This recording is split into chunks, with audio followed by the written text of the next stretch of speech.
இப்போது summer season அப்படிங்கிறதுனால மாங்காய் வந்து நல்லா மலிவாக கிடைக்குங்க. எங்கே பார்த்தாலுமே மாங்காய் இருக்கும்.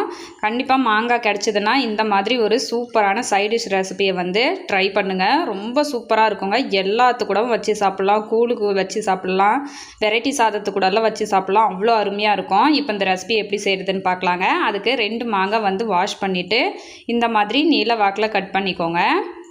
கட் பண்ணிவிட்டு அதை 2 துண்டாக கட் பண்ணிடலாம்.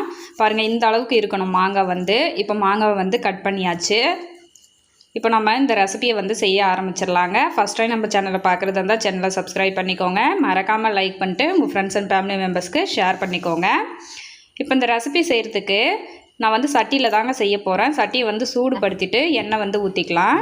எண்ணெய் நல்லா காஞ்சி வந்ததுக்கு அப்புறமா கடுகு சேர்த்துக்கலாங்க. கடுகு சேர்த்துட்டு கடுகு பாருங்கள் நல்லா படப்படன்னு பொரிஞ்சு வருது. இப்போ இந்த சமயத்தில் ஒரு கொத்து கருவேப்பிலை சேர்த்துக்கலாம். கருவேப்பிலையும் நல்லா சடசடன்னு பொரிஞ்சிருச்சுங்க. இப்போ நம்ம கட் பண்ணி வச்சுருக்கிற இந்த மாங்காவை வந்து சேர்த்துக்கலாம்.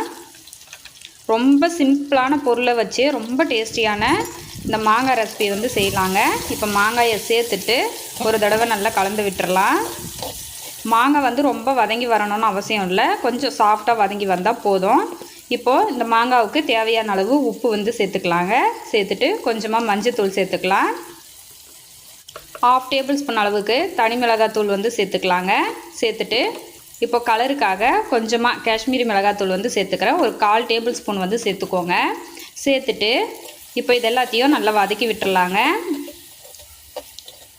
இதுக்கான பொருள் பார்த்திங்கன்னா இவ்வளோ தாங்க. ரொம்ப டேஸ்ட்டாக இருக்கும். நல்லா சட்டுன்னு ஒரு 5 நிமிஷத்தில் செஞ்சு முடிச்சிடலாம். ரொம்ப ஈஸியான ரெசிபியும். இப்போது 1/2 டேபிள் ஸ்பூன் அளவுக்கு கொஞ்சமாக நாட்டு சர்க்கரை வந்து சேர்த்துக்கிறாங்க. சேர்த்துட்டு இப்போ கலந்து விட்டுறலாம்.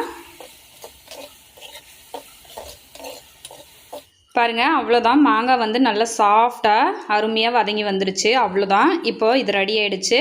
நம்ம இதை வந்து இறக்கிடலாங்க. ரொம்பவே ஒரு சூப்பரான ஆரோக்கியமான அருமையான மாங்காய் சைட் டிஷ் வந்து ரெடி ஆகிடுச்சு. கண்டிப்பாக நீங்களும் ட்ரை பண்ணி பார்த்துட்டு உங்களோட கமெண்ட்டை சொல்லுங்கள். தேங்க்ஸ் ஃபார் வாட்சிங்.